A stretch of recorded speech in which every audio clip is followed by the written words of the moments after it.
everybody. It's just gone 11 o'clock, so time to get into it. There's lunch to be had. Good to see everybody in attendance. Robin, Councillor Kloss, good to have you back. Thank you. We did miss you, and it's good to see you on the mend. Thank you.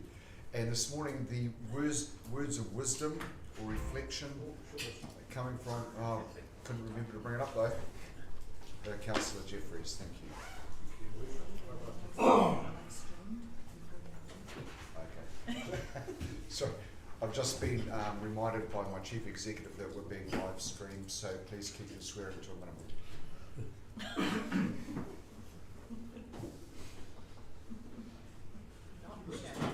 Not better?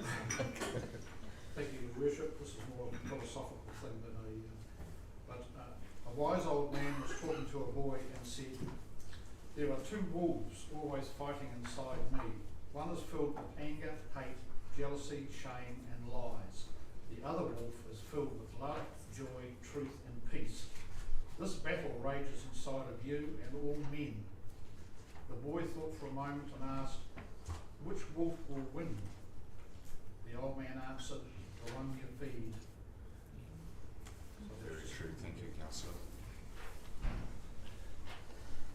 Also moving on, are there any of today's agenda items any councillors have to declare or feel they should declare a conflict of interest?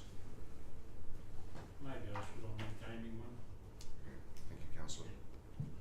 And what capacity? Yeah, Well, I'm capacity. still on the board of clubs, I'm not the president. Okay.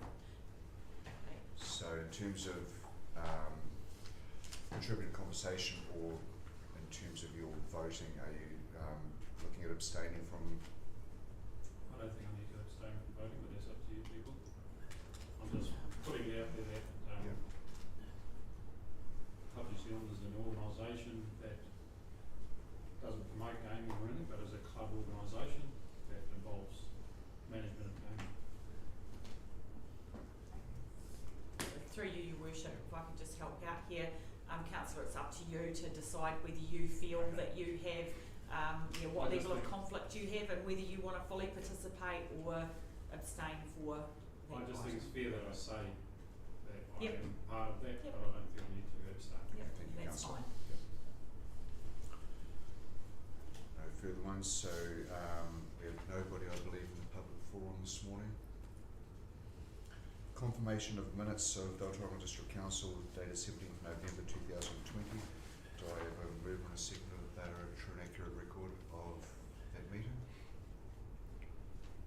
We have Councillor Dow, seconded Councillor Ferguson, all in favour? Aye. Sorry, there was one amendment that I asked to be made. Yes, Councillor.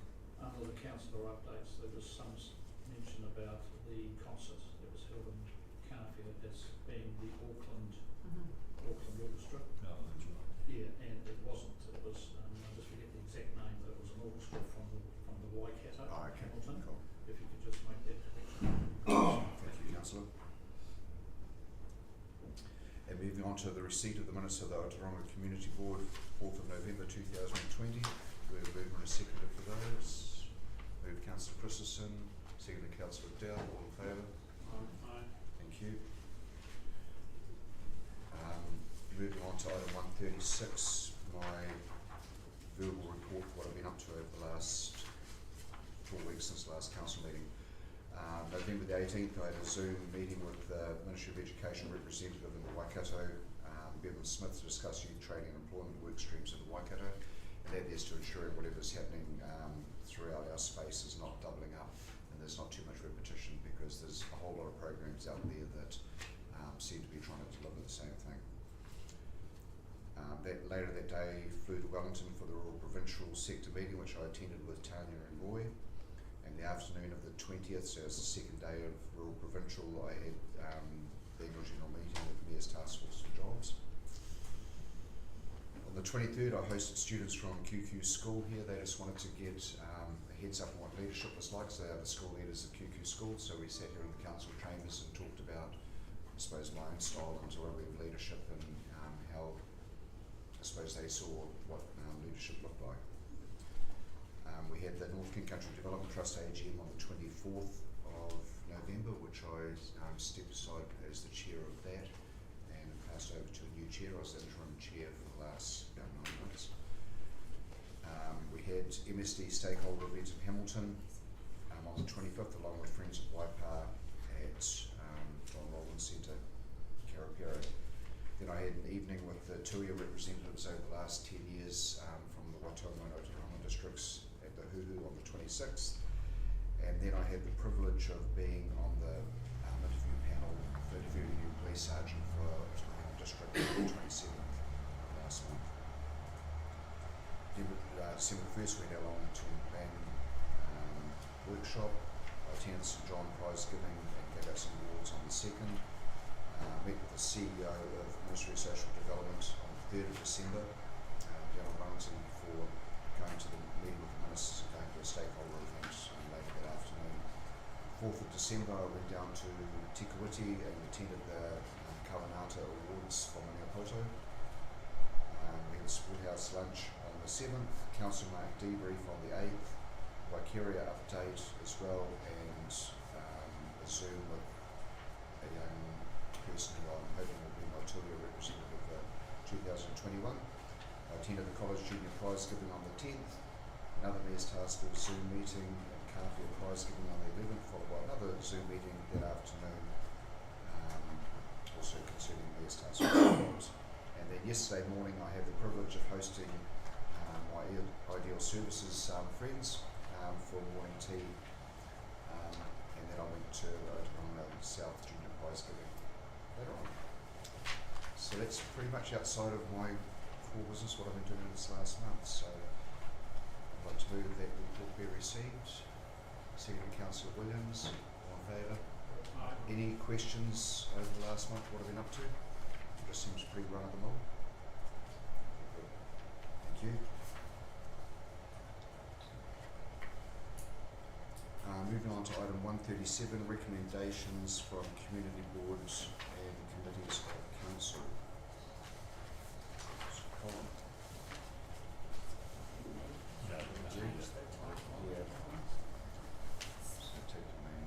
Yeah, I think we're taking the first one. Okay. It's probably easier if I Okay, speak to that's it. you. Yeah, thank you through you, Your Worship. So we have a couple of lots of recommendations here.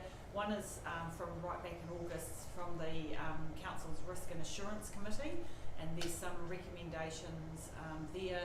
So Graham, would you or Brendan like to just speak to those, and also the recommendations from Risk and Assurance Committee meeting yesterday, please? Alright, I think I got the nod, so I'm going to so the first one from the August meeting was around adopting the accounting policies as used in the agenda, or as outlined in the agenda for use in preparation of the annual report. So we've actually used those things for the annual report we're going to come to. There was no changes from the previous accounting policies that we had anyway. The committee went through them in detail and looked at what we were proposing and had a discussion about it, and yeah, went with what we originally had. And then the other ones was the sensitive expenditure policies. So historically, sensitive expenditure has been one policy. What we've done is we've split it out into different ones to make it easier for people to find the bits they may be looking for, because people don't necessarily think to look at a sensitive expenditure policy around what do I do about travel or accommodation or stuff. So we split them out as we've been going through the policy working group in-house, has been going through all of our policies and working on them. And so the committee again went through those in quite some detail, had some questions. The reason these ones have come to, so we have had other policies, internal ones that have gone through the group that haven't come to council. The reason these ones come to council and the Risk and Assurance Committee is because they apply to elected members as well as to staff. So particularly some of the stuff around entertainment, gifts, travel and accommodation, those apply both equally to elected members and staff, so council has to adopt those, just so that you're aware of what's in them as well. In terms of the meeting yesterday, the 14th of December one, so the Risk and Assurance Committee had a meeting yesterday morning. They went through the valuation reports we received from Credible Value and Becker related to our land and buildings and quotable values case and road and three waters infrastructure in the Becker reports. They went through, looked at them. They had Bruce Robertson, the chair, had some questions. He wasn't actually here yesterday with apologies. He sent an email. So we went through those. We had the auditors there as well, so they went through us some information on their thoughts on the valuation reports, and the committee did recommend to council that you receive those valuation reports. Thank you, Brendan.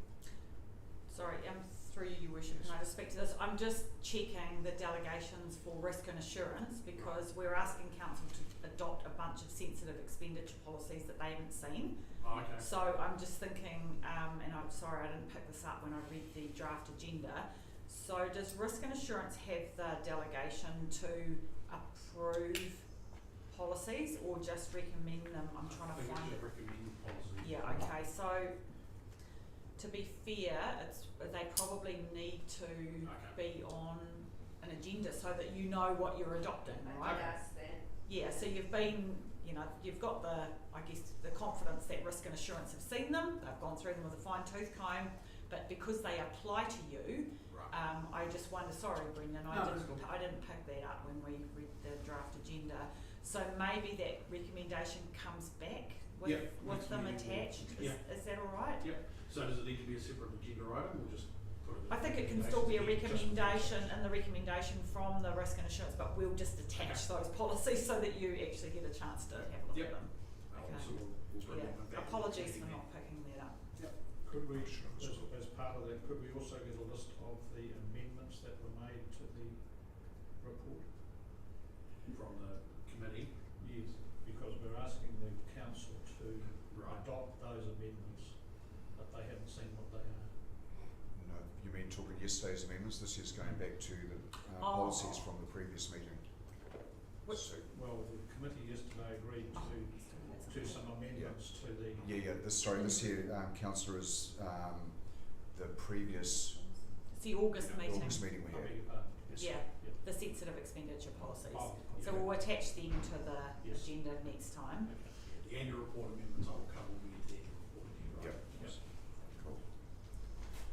Okay, thank you, Brandon. So that'll come back to council, so I'll move on to you, Tanya, in terms of the community board Sure, recommendations. thank you, Your Worship. So Otorohanga Community Board resolved on page 3 that the 1 to 7 be supported, and then they added a couple of conditions, numbers 9 and 10 on page 3, and they wanted the engagement with iwi to be satisfactory to them, and then they would report the outcomes of that engagement to council.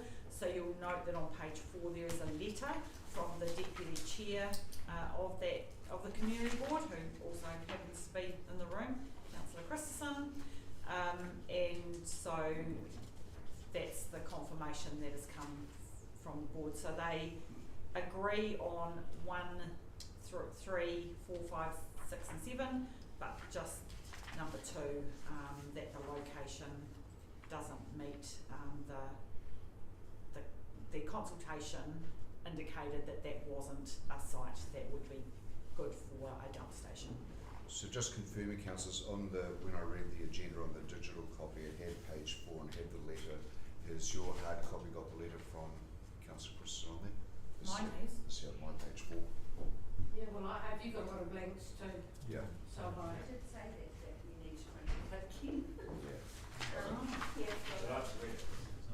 This is the second grade Over mine. there and that's blank as well. Have they got links too? Yeah. But the ones that's just printed out are blank.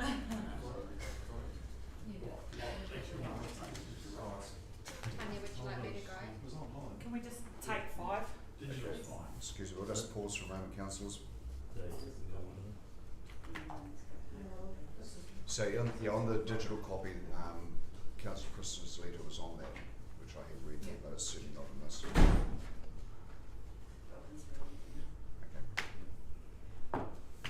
Okay. Nor are all the other extras for this special, No, that's speed management just- maps. I just told Tanya it's Wilson. So are you saying that it'll go through as long as it's 7? No.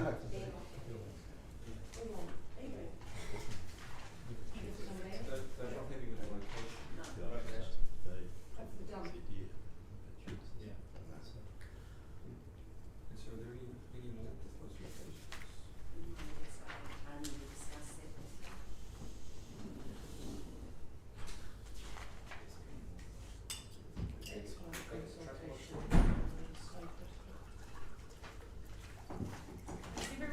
the electronic copy.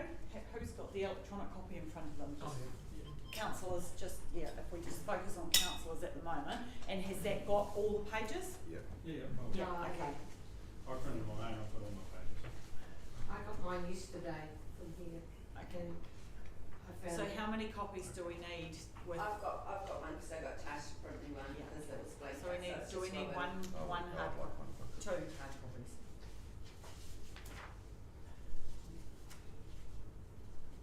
Oh, back to this.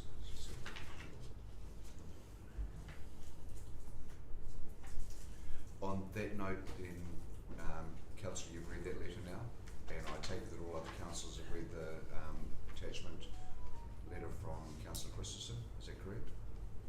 Yeah. Okay. Yep. So moving on, we've covered everything you need, so we've just got the recommendation here. But the recommendations noted here in by the Otorohanga Community Board and Council. It's just the community board, isn't it? Now that we've got rid of the risk and assurance. Yeah, so have has the recommendations been put for the risk and insurance one for the December meeting?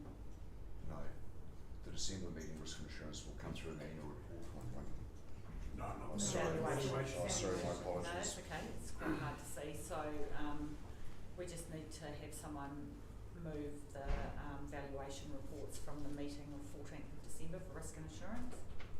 Probably the accounting policy one for the August meeting should be fine, should And we probably need a new recommendation for the 17th of August that we bring back, staff bring back the accounting policies Okay. to the February council meeting. Have you got that? Okay. Karen? Accounting policy? Yeah. or No, the- sensitive Oh, expenditure sensitive policy? expenditure The accounting policy. policies are fine. Oh yeah, the accounting policies are fine, the sensitive expenditure policies. So council needs to adopt the accounting policies, Yes. but bring back. Yep, so So we got this. need, So the we recommended. need that one and that one, other two that need to be. Thank you. So our two recommendations, councillors, recommended the recommendations noted herein by the Otorohanga Community Board be received. Also that the council receives the valuation reports from Quotable Value and Becker relating to the valuation of land, buildings and infrastructural assets. Which are they as a separate attachment, because we've got this. No, because we don't need them attached because risk and insurance have seen them. Whereas the sensitive expenditure policies affect the councillors' Yeah, Okay, so valuation. thank you. it's just receiving. Okay, cool. They received it even though they haven't seen it. Sorry, councillors.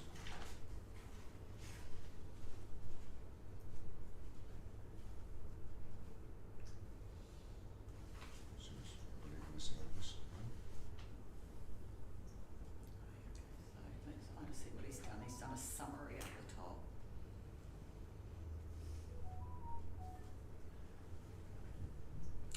Are the valuation reports with the annual report? No. No. So they're receiving, Risk insurance agenda, yeah, but no, they just. So how can councillors receive what they haven't seen them? Yeah, but the risk insurance has seen them. and they have the delegation to see them. Yeah. Yeah, they do. So that the recommendation is written wrong. Yes. Right. Yeah. Okay. Yeah, give me a moment to write Thank another you. one. And you need to do the accounting policies one and the community board ones. So the community board one, so there's first recommendation, that the recommendations over here from the community board be received from the council. Do you want to do these all separate? Okay, do these separate column here, Yeah, with is that? it the adopting accounting policies? Adopting the community board recommendations. So the community board recommendations are over the page, which was with Councillor Christensen's letter, attached letter, which is the first 7 bullet points on the condition that the following 2 bullet points are adopted.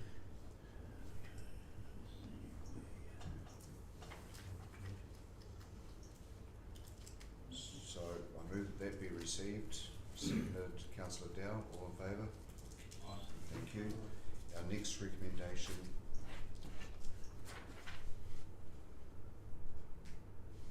So the recommendation is we're bringing back the accounting policies. No, sensitive expenditure policies.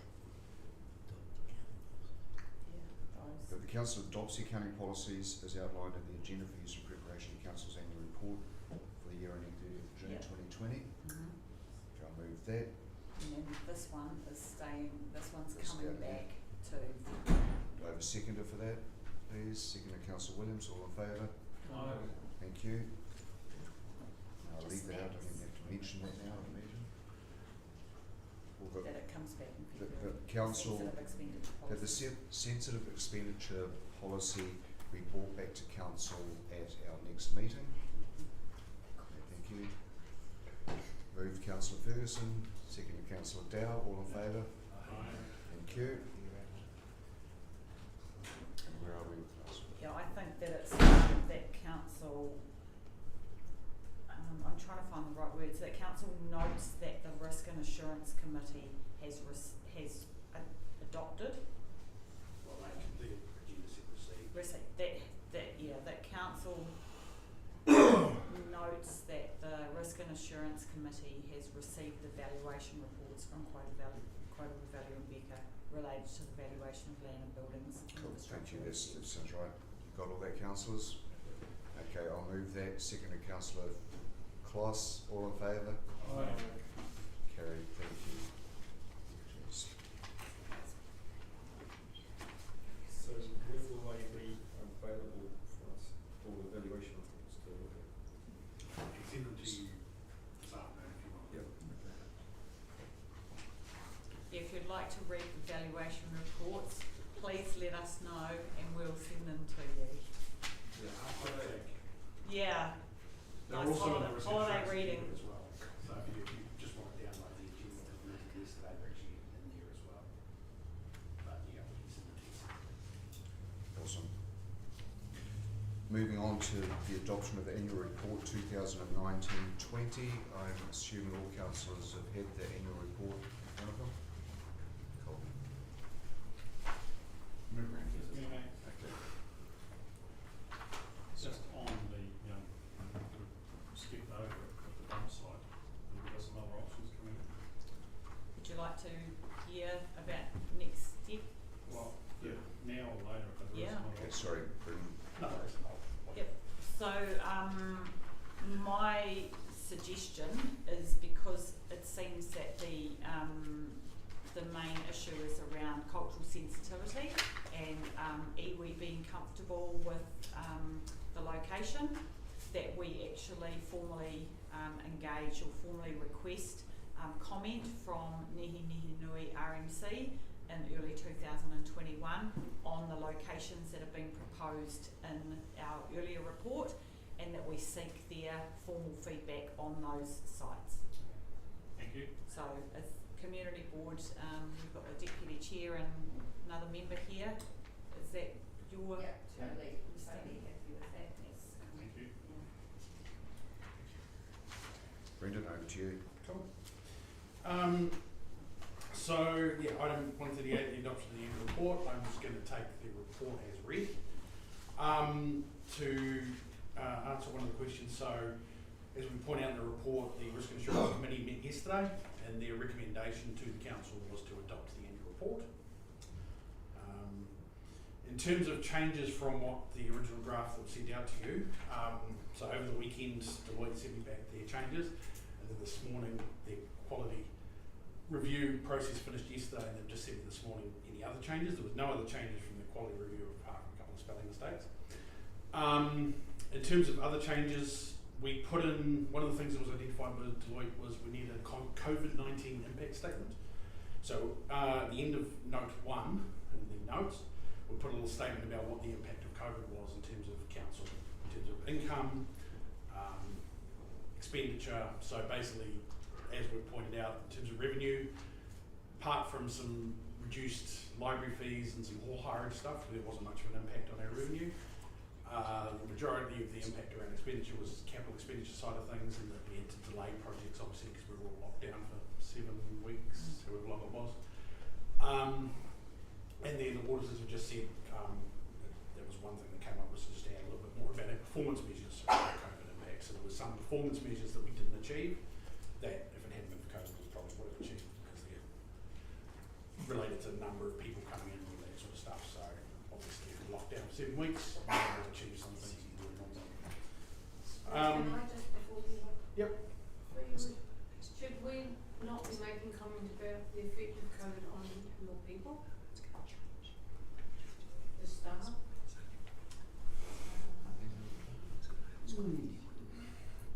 Auditors haven't asked us to, nothing to say we couldn't. We mentioned it at the start. There might be something in your Something in the comments. intro. Yeah. Yeah, your comments, there might be some mention of it. I think it should be a comment.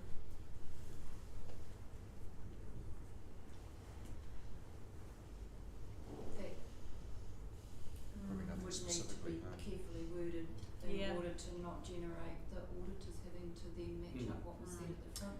Yeah, with we've what was mentioned commented. COVID through you, Your Worship. We've mentioned COVID in about a third of the start of the introduction, the comments from the Mayor and Chief Executive. If we make any substantial changes, we have to send it back to audit again. Yeah. And seeing that the statutory deadline is the 31st of December and it's now the 15th, I would suggest that unless it's die in the ditch stuff, Yeah. we just suck it up, excuse my language, but yeah, Yeah. it's, Yeah. I don't know, up to Yeah. you as to I mean, whether it's that's like still in the it ditch. was certainly expressed by the auditors that there's mention of COVID in there, that was the key Yeah. thing, but not necessarily the impact on staff per se. Yeah.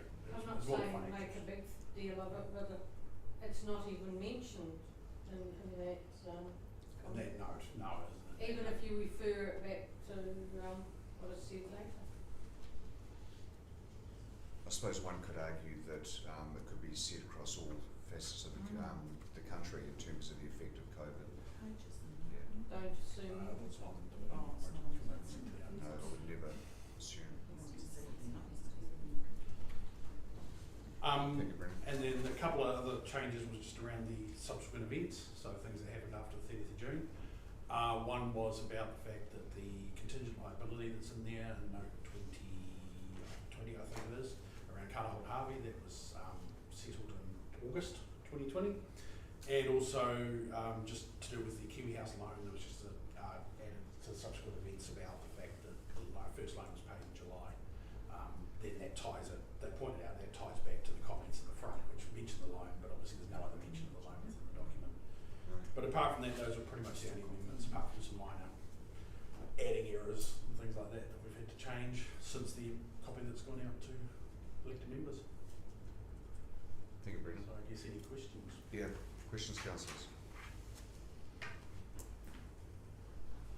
No, I just probably just want to add a couple of things from my perspective, and sitting on the Risk and Insurance Committee, that everything has come to us quite late, and we relied a lot on the professionalism of our independent chair, Bruce Robertson, on his feedback and the questions that were submitted prior to yesterday's meeting, along with the expert advice of Deloitte. So yeah, everything is kind of fairly rushed at the end, more so than what we would have liked as a committee, and it puts us under a lot of pressure. So the level of professionalism from those independents we are relying on heavily for this annual report. So hoping moving forward to next year that everything's in a lot more, I suppose, orderly and timely manner than what this year's been presented, accepting that there has been challenges for all councils across New Zealand in getting their annual reports out in time.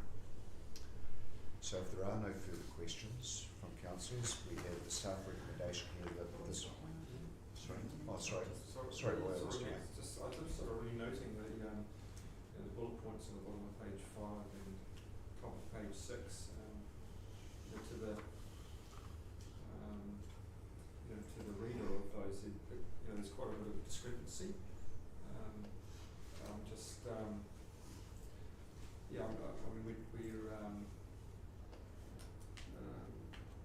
We've delegated our authority to the Risk and Insurance Committee and likewise to the auditors to so we're just taking all that as that's what we're doing here. We are accepting all those bullet points, those the large discrepancies from the budget. I think he's doing Is it 5 and 6 on on the the agenda, agenda? aren't you?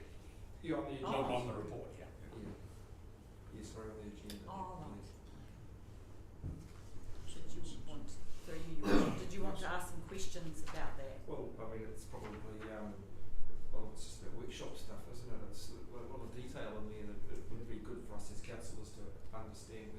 from. But I mean, we've delegated authority to the Risk and Assurance Committee, so we're accepting this report on the basis that the Risk and Assurance Committee are happy with all those bullet points. Yeah. Just make a comment. Yes. In law, you can't delegate responsibility for adopting an annual report. So we've got a committee in place to do the hard work behind the scenes, to pull up typos and grammar errors, and this doesn't reconcile with that, and Bruce sent through a whole page of questions. The committee asked a lot yesterday, but ultimately at the end of the day, this decision to adopt this report can't be delegated. This is yours, and so my advice to you would be now is your time, and if you do have questions and you want some detail, then ask the questions now. If these explanations aren't making sense, or you'd like to understand why depreciation expenses of $720 above budget or whatever, then please ask. Yeah, well, could Brendan just go through those bullet points and briefly just give them a little bit more explanation for us so that Yeah, absolutely. Okay. So I guess the subsidy revenue, I don't know if I can expand much more on what's in there. It was basically down because we couldn't do much. Depreciation expense, so as I said, the high level revaluation last year, so you may recall when we adopted last year's annual report, we did a fair value versus carrying value assessment of our assets, and when the auditors looked at that, they decided that roading and our land assets had moved significantly, that we needed to get a revaluation or a high level revaluation done. So obviously because that was done at the end of the year, it wasn't included in our budgets, so the roading, I think roading as a part of that was about $350,000 more depreciation just in roading because of that revaluation. There's no depreciation of land obviously, but that combined with just the work we've done over the last year just meant that we had higher depreciation. In terms of the other expenses, so like I said, the big part of that was doubtful debts provision. So that towards the end of the auditing process, the auditors identified that there was probably a better way that we could identify those that are doubtful debts and provide for them. So we did an adjustment towards the end, which was about $600,000. Now, so what are doubtful debts? so from an accounting point of view, that is, it's putting money aside in the balance sheet for those debts that you're not going to get money from. So predominantly, or actually all of our doubtful debts are around rates. In actual fact, what we will not get is nowhere near that amount of money. But the auditors, from their point of view, believe that we should be providing for more doubtful debts than we believe there actually is. But yeah, based on their philosophy, we've gone along with what they've said. Part of what they, during identifying that, part of what they said is we should actually put a policy in place around identifying doubtful debts going forward. So part of this year's work will be to create that policy, put that in place, so that next year we're following that policy each time. They will obviously have a look at that policy and sign off if they're happy with it.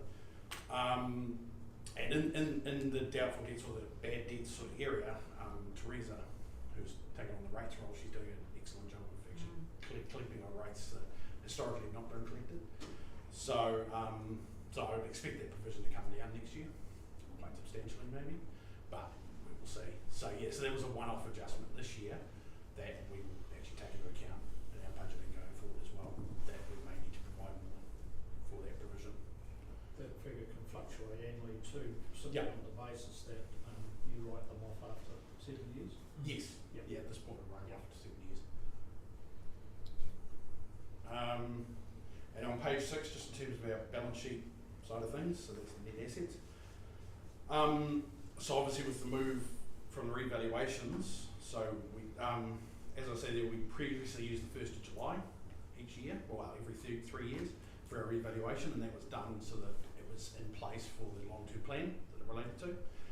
We switched for 30th of June, which means that it, because this is where we had the situation with the fair value versus carrying value last year, and then we had a 2-year gap where there was a massive increase in land values, whereas if we had 30th of June balance, it would have only been or 30th of June revaluation would have been a 1-year gap, the movement wouldn't have been as significant.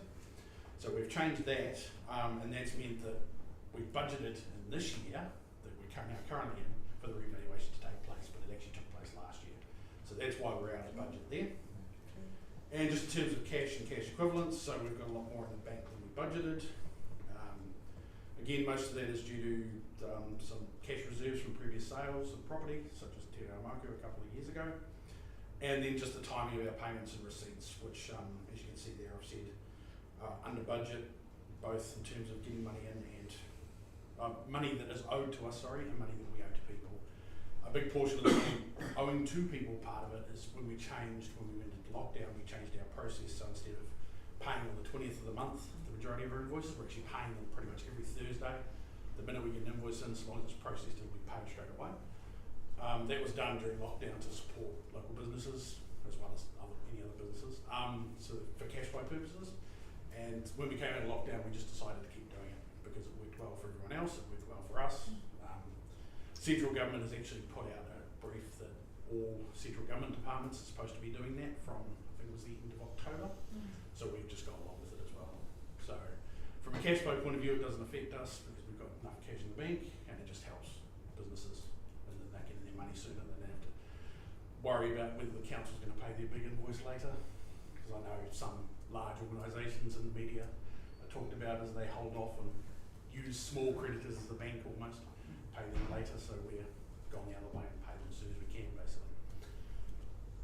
So that's all those points. Is there anything else? Well, I think the council's balance sheet is looking very strong. Yes. And irrespective of the deficit, which you've explained very well, I mean, the depreciation and the doubtful debt provision are just booking trees, really, Yes, aren't they? exactly. But because they are operating expenses, they do impact on your surplus result. But having said that, I'll go back to your last point there under total net assets, is that council is very well positioned in its balance sheet. So I don't have too many concerns about this result at all. Thank you, Councillor. Councillor Dow. Mine might be a dumb question. Done. The yellow highlight, so everything's to be signed October 2019. Is that it? So our normal statutory deadline is the end of October. So that's just the dates from last year probably. I might have changed the year. Save as. Yeah, but pretty much I don't update the dates until basically the day we're going to sign it, so that I know that we've actually done it. Yeah, because of COVID, the government introduced legislation that actually, and I think I might have mentioned that in the report, that actually pushed back the date that we had to adopt by to the end of December. So normally we have 4 months, they've made it 6, which is why we're still able to adopt it now. I mean, technically you can adopt it whenever you need to, but to meet statutory deadlines we have to adopt by the end of December. So that's why the date's showing October, because last year we adopted in October, and I just haven't updated it this year. Thank you very much. Councillor Ferguson, do you have a question? No. No, okay. Just endorsing what Kit has said. Any further questions, councillors? Okay, if not, I'll go back to the recommendations of this report we received, that the council adopt the annual report 2019-20 as provided with amendments as tabled at the meeting. I'd like to move that. Do I have a seconder? Seconded Councillor Jeffries. Could I please suggest Yes. an amendment to number 2? Is that appropriate? An amendment to number 2, Yeah. which would be.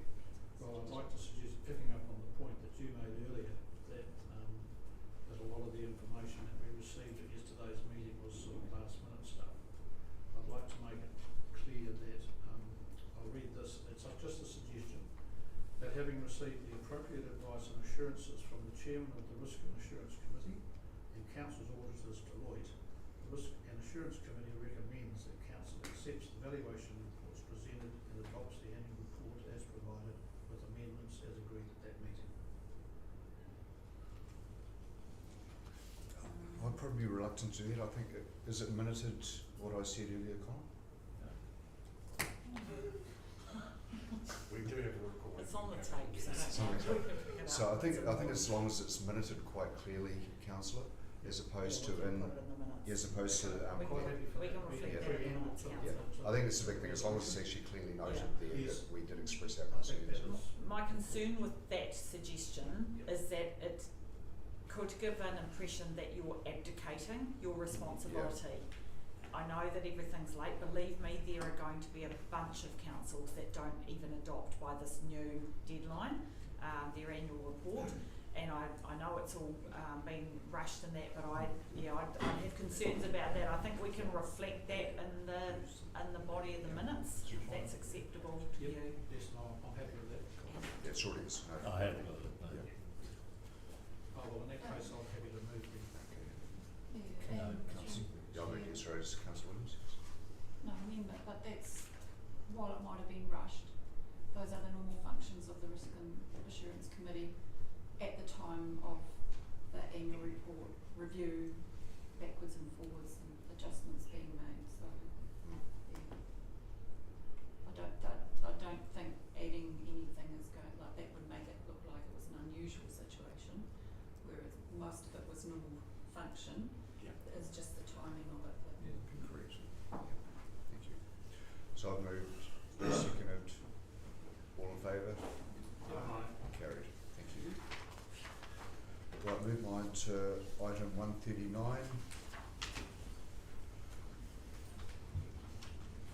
Your Worship, I'll kick off if I may. Roger. It's a team effort, so hence there's 3 labels on the top of the report. Look, I will take the report as read. It's a pretty comprehensive report, and we provided, I think, a fair amount of information both in favour and against. The direction on what speed limits to include is really what we're looking for to come back next year with an amended bylaw schedule. And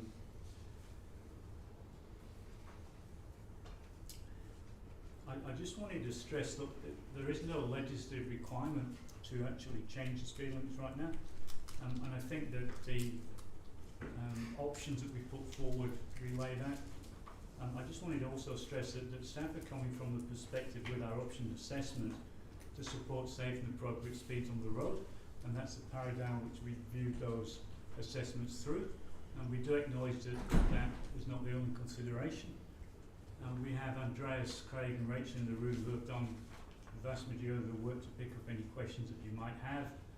I'd also like to highlight that the difference between option 1 and option 2 is based on feedback in some workshops and discussions where we've included an additional 4 roads that are on the km/h speed limit. And other than that, I think we'll just take any questions you wish to. Awesome. Thanks, Roger. And look, thanks to the staff and Craig that have actually put so much time and effort into this. We know that it's a fairly contentious issue at the best of times, and we have all different opinions on what we believe to be the appropriate measures taken.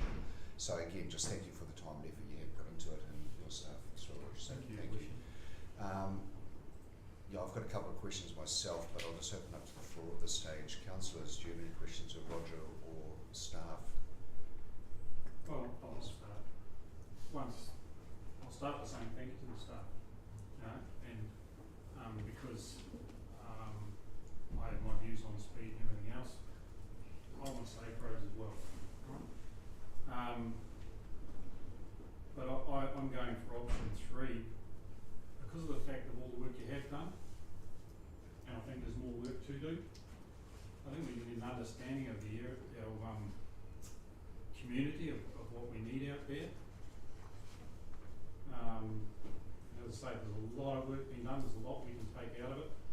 Just going to option 2 and picking this road and this road and this road without us doing some more work on it, that's what doesn't sit with me. You read back through the end of it, and YPA's talking about Olorohanga Road, or the NZTA talks about Olorohanga Road, that they're going to get it down to 80 km, so we put everyone on State Highway 3. I'm not comfortable with that. I'm not comfortable that State Highway 3 can handle everything you're throwing at it. I'm not going to go in depth on that. So what I'm saying is, I'm going for option 3 because our roads are the arteries for the heart of our district. Farming and local business are the heart of our district. We have to be careful not to squeeze or block these arteries, as this will affect the way our heart functions. So we need more understanding of what we can do to make our roads safer. A lot of that is in here, there's a little bit more to do, but it's still got to be sustainable. So that's my quick view on why I'm going option 3 with this. Thank you, Councillor. Yes, Councillor Close. I was in Otorohanga on Friday, and I've had other people come to me, and it was made really clear to me that I was to vote against this, that they are very unhappy about it, and I've read through the document really carefully, and over the last 7 years I've driven over a high percentage of those roads, especially on the eastern side, and some of that's targeted red, or I have more questions about it, so I am ready to actually support this today.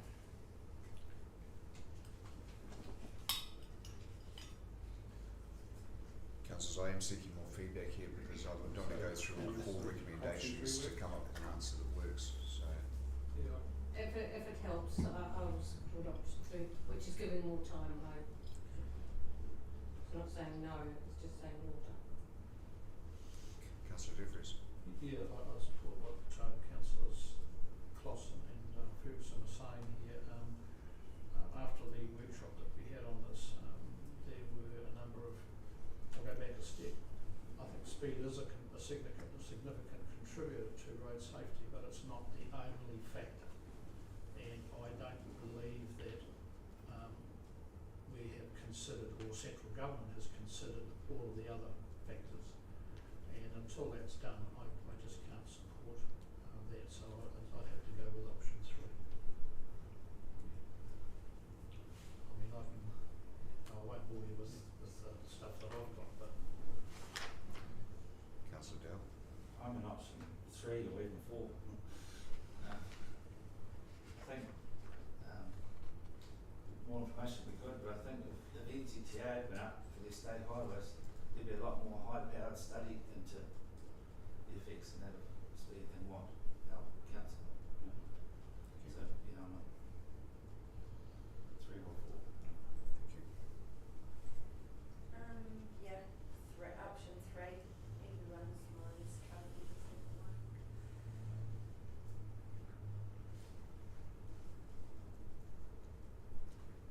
I think I've probably got an answer here already, to be honest. Just a question of either one of you three down the back there, in terms of State Highway 31, mentioned in the report was that they are planning on going out for consultation either to the end of the first quarter or the second quarter. Is there no further clarification there? No, not at this stage. So at this stage, Craig, it could be possible that they're not even going out in those timeframes. Would that be fair? It's possible. It's all about their priorities at the moment.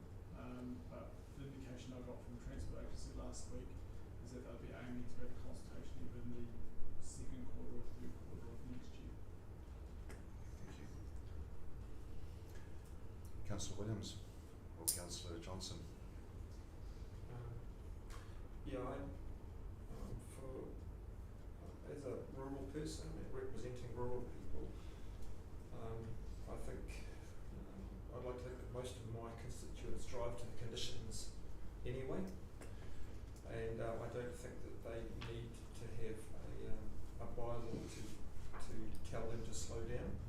However, they would slow down on their own.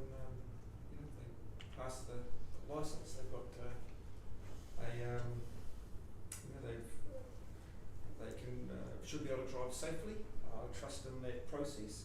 But what I really want is that they can still have the efficiency to do business. For those who live a long way off, they trust in the roads that we provide. They trust in the safety of the vehicles that they drive, and that they can travel efficiently without us as a district council telling them what speed that they can travel. So, yeah, I will be going with option 3 too. Councillor Williams? I've already said previously I support the road to zero. I'm disappointed that option 2, that's had a lot of work gone into it and I thought was where we were heading at the end of the workshop, is not being considered at all. But I'll agree with option 3 with the consultation process and that the information is there that everyone wants, but that the consultation does proceed. Thank you, Councillor. Yeah, and looking at those, and I was pleased with what came back at, with option 2. I would have asked the question actually was asked on my behalf as to why the potential increase, or sorry, the retention of the 100 kilometres an hour is only to Takawa Road, but my understanding was because that gap between Takawa Road and the town boundary hasn't been re-engineered at some point. Is that the answer there? Okay, cool. I'd probably struggle. I think if we were going for option 2, I'd probably recommend that limit stayed till 100 to the to the district boundary until such stage that there was a change from Waipa's perspective, just so we didn't have a stretch of about 3 kilometres, dropped to 80 kilometres an hour and then went back up to 100. I think, yes, it's a real, I think the discussion we've had numerous times around this table, certainly Tanya and I have had, that with a council that haven't had to make many particularly hard decisions, and this here is probably the most contentious decision making process that we've come across. And I mean, again, the work that you have staff put into it is commendable, and certainly very, very convincing. And I think we do have to take note of where we are in terms of road safety in New Zealand, and we keep on talking about speed not being the only measure or the only tool to drop fatalities on New Zealand roads, but it's an important part and it's a great first step. I will be in support of as well, waiting for that 6-month period just to see what is going on with NZTA. I'm a bit probably disappointed in them and the delaying of their consultation process as well, where it's kind of left us sitting in the middle, where one of the state highways that they're talking about is running right through the middle of our district and they haven't made a decision yet themselves. So going on that, yes, Tanya. Through you, Worship, if you're finished. Oh my gosh, yes I have. Just a process matter. Option 3, I believe, is reasonably flaky in terms of our resolution. So it sits well in terms of how it describes the option, but of course we're not going to put all of that detail around advantages and disadvantages in the resolution. So you have one? So can I make a suggestion, because it sounds like to me, and I may have this wrong, so I need you to confirm it, that the reason you would like to pause this is so that you get an understanding of where Waka Kotahi are with their consultation process on speed management on the state highways. Yes, that's a big part. So I just wonder, and this might not be right, but whether we go with that council adopts option 3, that the consultation process on Otorohanga District Council's Road to Zero strategy be paused until Waka Kotahi's decision on consultation on speed management regarding the district state highways is confirmed. Is that the reason why we want to pause for? Why we want to pause? So I haven't put 6 months in there. No, that's good, but that's on the understanding that we carry on with what you're doing, because a lot of the work has been done. If we need a couple more small workshops, it doesn't have to be whole council, small workshops, getting some of these arterial routes or arteries planned for the next 10 years, so we future-proof our district. And as I've talked about it before, it's about the German or the European plan that you have really good roads that you can travel at reasonable speeds, not so much an autobahn, but reasonable speeds. And you have little arterial, off the arterials, you have little veins that are secondary roads and they travel at slower speeds. I'm all for that, but it's got to be controlled and managed. And a lot of that work's already started, so don't stop. Just put it on hold until we can do some more state highway conjunction stuff. Thank you, Councillor. You don't have to write all that down, but just an understanding that that is what's happening. Oh. Do you want to seek through you Worship? Did you want a resolution along those lines, or did you want it to appear in As long as it's in the minutes commentary? here, something like that's in the minutes, Okay. it doesn't have to be the resolution. No. Yeah, all right, cool. I just written a fabulous resolution. No. All right. Yeah. Okay, do you want to read out your resolution? Yeah, sorry, it may be a bit clumsy, but let's just try it again. That council adopts option 3, which is that the consultation process on Otorohanga District Council's Road to Zero strategy be paused until Waka Kotahi's decision on consultation on speed management regarding the district's state highways is confirmed. And then we haven't put 6 months around it. It might take them 12 months, and then we come back to you in that time, all right? Thank you. Do I have a mover and a seconder for that resolution? Moved Councillor Dow, seconded Councillor Ferguson. All in favour? Aye. Against? Carried. Thank you. Thanks. Thank you. Moving on to item 140, gambling policy review. That'll be you, Andrew. Thank you, Worship. So take this report as read. I would like to take this opportunity to acknowledge the efforts of Claire King in preparing the report and the draft new policy for your purview. Claire, do you want to take a seat up by Trish there, just in case there's any technical questions you might have to address? So what Claire's done is look through councils that have a similar policy to what I think the councillors wanted to see here, and she's pulled together a draft policy. Where the process is at now is that you're being asked to adopt a draft policy that will go out to public consultation. The report specifies when that consultation period will begin and finish, so that we don't clash with the holiday period and be accused of being cynical in our abuse of the public consultation process. So, and that most likely, due to just the gaps that are needed to consider submissions and arrange a hearing, it's likely that we'll be looking at a public hearing date in April 2021. So, with that little brief summary, I'll ask if we've got any queries or questions. Thank you, Andrew. Anything you wish to add, Claire? Any questions, councillors? Pretty straightforward as far as I can see, Andrew, in terms of the process. So, yeah, if there's nothing further, we have. You said I've got something in that, didn't you? We have this recommendations here: 3, 4, and 5, not 1, 2, and 3.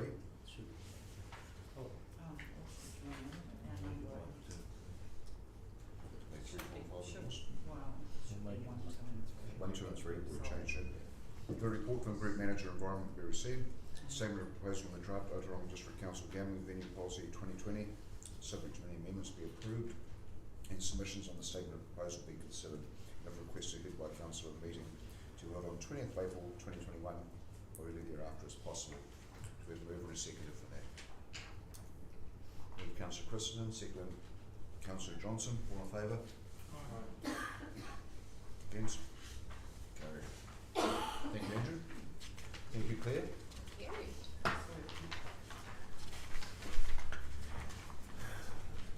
Now we're on to Reservoirs, item 141. None of you road reserve property advisors, so Sorry, I've got random up, your worship. that'll be waiting just a moment. Don't put through.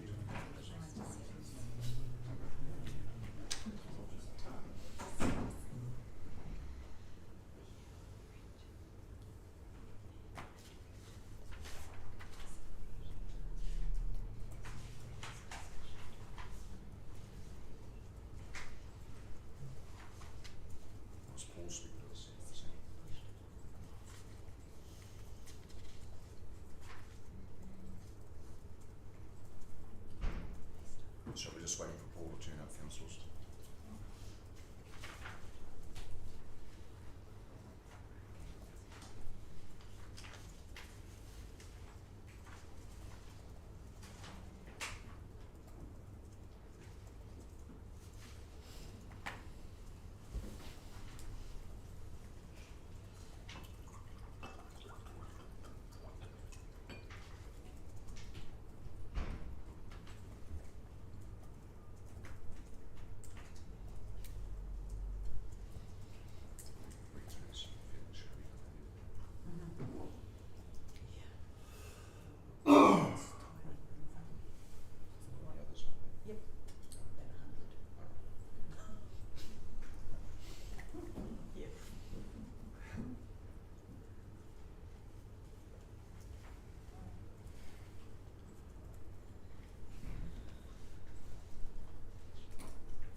Good morning, Paul.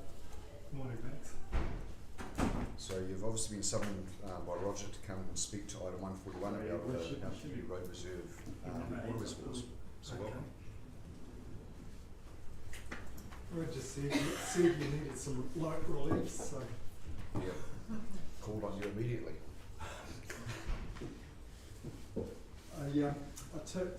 We'll take the report as read and invite any questions on it, but I just wish to make some opening comments. The first one is, I'm just looking to tidy up the title position to cover existing use and future use of the subject land. The subject land being the area between 61 and 63 Mountain View Road, referred to as Lot 2. The report refers to changing the reserve classification and then altering the designation. A designation is a provision in the district plan for a public work or project, such as water infrastructure. It's a type of spot zoning. The council may do anything allowed by the designation within its boundaries. When you look at the report, it refers to an intention to alter the designation to cover expanded facilities or to cover all of the subject land. To make it clear, the intention is to alter the designation to cover all of the subject land, just the same as the classification. So that will require just a slight amendment to recommendation 3. What the amendment to recommendation 3 would be to the third line, and that would read altering the designation to cover all of the subject land. Okay. You could take out the words the expanded facilities on and just simply replace it with all of. Alright. But I'm free to take questions. Thank you for that clarification. Any questions, councillors? As far as I've seen it reading through the report, it's really just again tidying up the land use. Absolutely, it's just to tidy up an historical problem. The fact that this reserve has been classified as recreation, when in fact you've already got a couple of tanks there and a water pump, but also to allow for future infrastructure work on that particular small piece of land. Awesome. Is this a current aerial photo? No, it's not, because the reason I put that in is it does show the designation line, the present designation line, but it's got proposed tank. Well, that obviously has been there for about 3 or 4 years. No, I was more thinking of 63 using it as their personal storage space. That actually has not altered, but I suspect in time, maybe when we give the public notice, they might get the hint. I think you probably need to do something more than just. Oh, don't worry about that. We at the requisite time, we would certainly be letting them know it's council land. Thank you. Any questions, councillors? So if not, thank you, Paul. We have the 4 points of the recommendation there with the amendment on the third line of the third bullet point, taking up the expanded facilities to all of the subject land. Yeah, it'll read to cover all of the subject land. Correct. Yep. Thank you. Do we have a mover and a seconder for that, please? We have Councillor Ferguson, second to Councillor Johnson. All in favour? Aye. Carried. Thank you. Thank you, Paul. Thanks very much. Appreciate you coming down. Thanks. Right, moving on from there to councillor update. Councillor Williams. Just closing at the end of the year, LTP workshops, obviously, and looking forward to the next year when we start getting into some consultation and Kafia playground opening attended on his worship's birthday, and the Kafia prize giving, which was really rewarding to see, and then to see those children again, some of them in the Christmas parade yesterday. Thank you everyone for working through COVID-21 or 20. We don't want another one in 21. And look forward to next year. Thank you, Councillor. Councillor Johnson.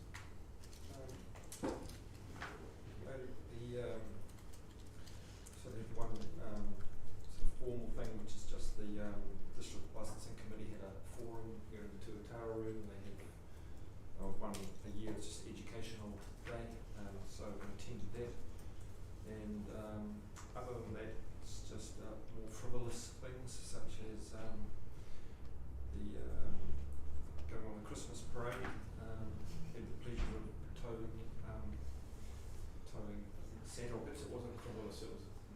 process. But I have to say I was sort of wondering, oh gee, lots of people are waving at me, and then I clicked on and hang on, I've got centre behind. Delusional, councillor. It also was pleased to go to the staff Christmas function last Friday, and just yesterday had a promotional video taken in Island Reserve for Distance and Picnic event, and we had the it's like the Paul Barlow type video. There will be one coming soon with some castle trimmers, and we were lucky to have an awesome day. Yesterday was beautiful and sunny, and the professional people arrived with their drone and cameras, and So that was the ODDB stuff that they're yeah, doing. ODDB, Just so that everyone knows. Sorry, Katrina, to make that clear, it was ODDB, Yeah. thank you. Probably a video released every second week at the moment. Yeah. Or just Paul Barlow, but that's cool one too. We'll get one more of those, so that's me. Thank you, councillor. Councillor Christensen. Just the usual community board, which was fun. ODDB, council night, workshops, had the pleasure of judging the Christmas parade with Councillor Williams, and first prize went to the pipe band this year, because we couldn't go past the little drummer boy at the back. He was amazing. So ODDB's got a breakfast tomorrow. I don't know if any of you are going, but it'd be good to see you there. And just on a side note, Darcy Lupton was doing something for me yesterday, and he mentioned that there would be no charge to council for the work that they did on Buzzy, because we're so good to them. So That's nice, isn't it? that's me. Thank you, councillor. Councillor Dowd. Yeah, I've been coming to the long-term back meetings. I've actually been to Regional Transport Committee meeting too there, and we brought up about the bridges on NZTA's roads getting painted. The Mayor of Tierra offered that his people would go and paint it. NZTA had a site visit just to let you know what's going on with unpainted bridges, and they blamed Regional Council because they said now they have to cover underneath because they can't have any paint flakes falling off the bridge, or any sand, if they sandblast or whatever, going in any waterways or any land. So now the cost is prohibitive, so they can't afford to paint their bridges. So like we've got 3 of them here, so they've put it back onto the Regional Council now, holding up NZTA for painting their bridges properly. So was a bit of an update from there. And I'd like to take this opportunity to thank you all for welcoming into the council team. I've only been here a few months, obviously. Time's ticking on, being a little part of my life, and here lately. But yeah, thank you all for being helpful to me as I'm a newbie, and I hope everyone have a Merry Christmas. Thank you. Councillor Robin. Well, I was quite happy in my little bubble, just dealing with no personal things, and then I went to the Otorohanga school prize giving last Friday, and I got it. So it's interesting that school numbers have dwindled somewhat, and I just reminded them they actually have to look after their rural schools. They are so important to keep the vitality of any of our rural districts, and so that's by the by. And then afterwards I had had some people approach me over a few things, but I'm only going to mention here asking that they be brought up at a later stage and discussed.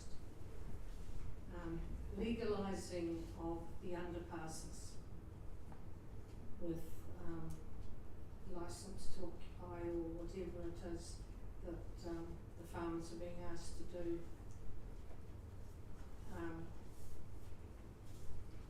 But they're having to sign a lease agreement.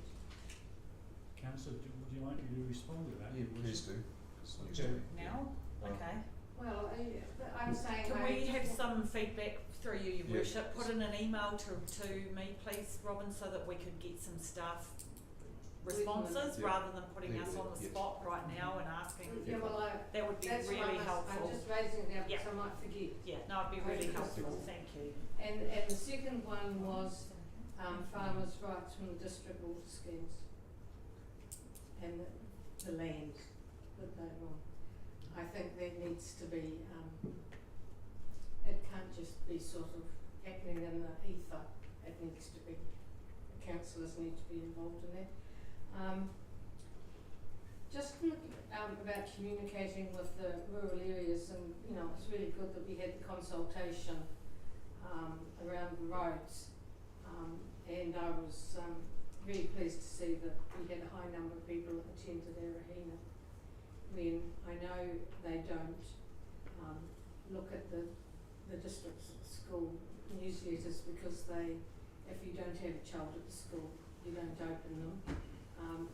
They tend not to look at the advertisements in the Waitomo News, even if they open the Waitomo News. And so I actually rang 24 people before that meeting at Arahina, and no one knew about the consultation meeting. So I think we just have to look at how we consult those rural areas and make sure they actually do get the information. I'm happy to ring them at various times, but what you're doing at the moment actually isn't capturing that audience that don't focus on Otorohanga. And we need to remind ourselves that Ranganui is part of Otorohanga District Council, and it just gets lost, really get lost in the ether, and that concerns me because some of our biggest ratepayers live there, and we need to be seen to consulting as well. So I just would like that noted so that when you're looking at doing more district consultations, you actually can do it in a way that I know the people in the outlying areas actually will get it. Two items that were sent to us by our CEO I found very illuminating. One was the Tauranga information and governance situation. I thought there's a lot to be learned from that. And my comment about that is I think every councillor should actually have to do an Institute of Directors course prior to coming on council.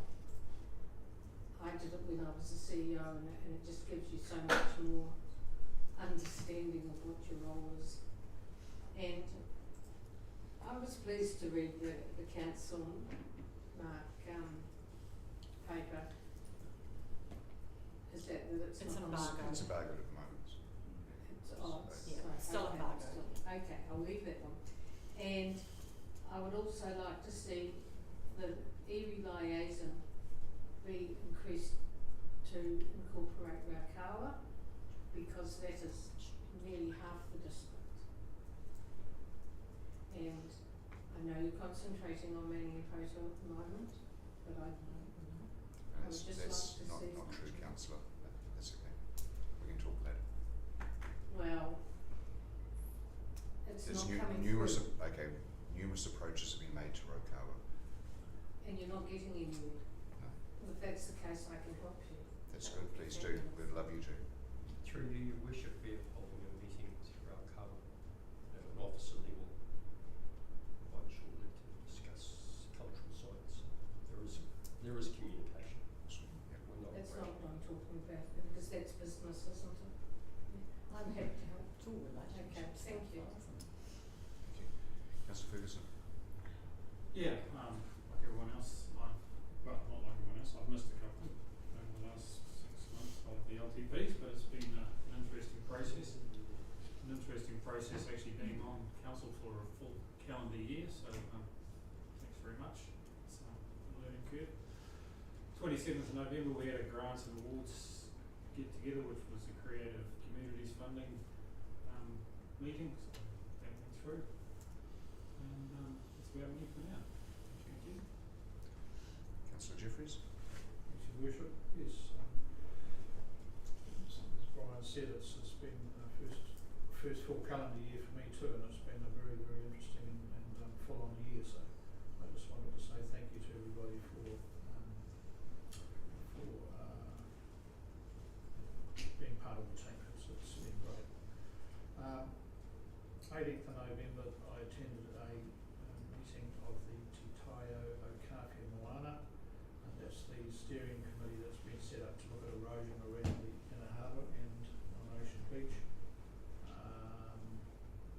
They've attracted some funding, as I understand it, for a feasibility study to look at access down through the Conference Grove area onto Ocean Beach. And there were two proposals on the table at the moment, which you're probably familiar with. There are some concerns about which need to be raised with the harbour master about the activities of some of the boaties out there, and the impact that that's having on the erosion, particularly around Makatu Marae area. So that'll come through, I guess, in due course. 1st of December was OTP workshop. 4th of December, the old post office gallery had a ceramic and wood carving exhibition, which was very, very well attended, and there was some magnificent stuff on display, and the two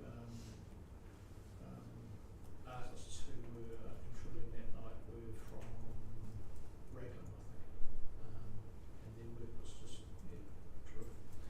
8th of December was another workshop.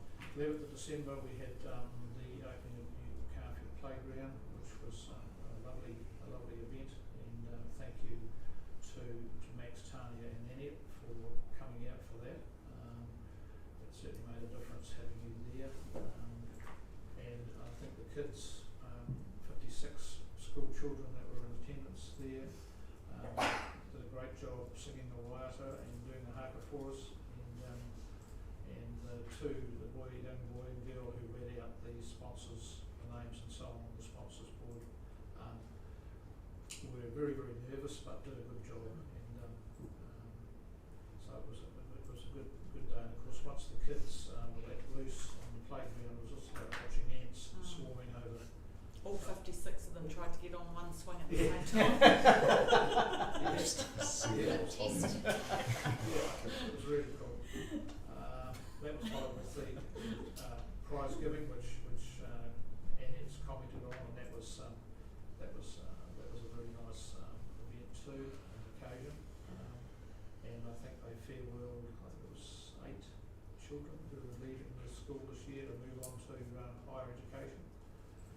And then the Christmas function that night, which was very enjoyable. And of course yesterday we had our Risk and Assurance Committee meeting and the Kawhia Christmas Parade that was held that afternoon. And again, thank you to Council for bringing out the Buzzy Bee, and to Miss Baked Beans and Miss Edmonds and Mr Foursquare and Miss Pavlova, and have I missed anyone? Marmite, yes. And tomato sauce. And tomato sauce, yes. Yeah.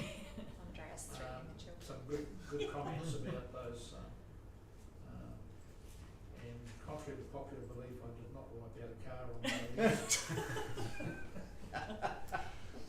And I just wanted to say, have a merry and safe Christmas to all our councillors and to all the staff who made that. I appreciate it. Thank you. Thank you for the year. Thank you, Councillor. Yeah, just before I close, I also just want to acknowledge the staff for their work that you've put in over this year, because it's been a challenge. So yeah, really appreciate it. Obviously there's lots of things going to happen in 2021 which we're looking forward to. And to councillors new and established, thank you. Thank you for your contribution. Thank you for being a council that actually works together. And that there for me is huge, because I wouldn't want to be sitting in this chair and I've got a whole lot of dissent in the ranks. So yeah, appreciate the support. Appreciate you working through problems together and bring on 2021, because it's going to be busy. On that note, I'd like to declare this meeting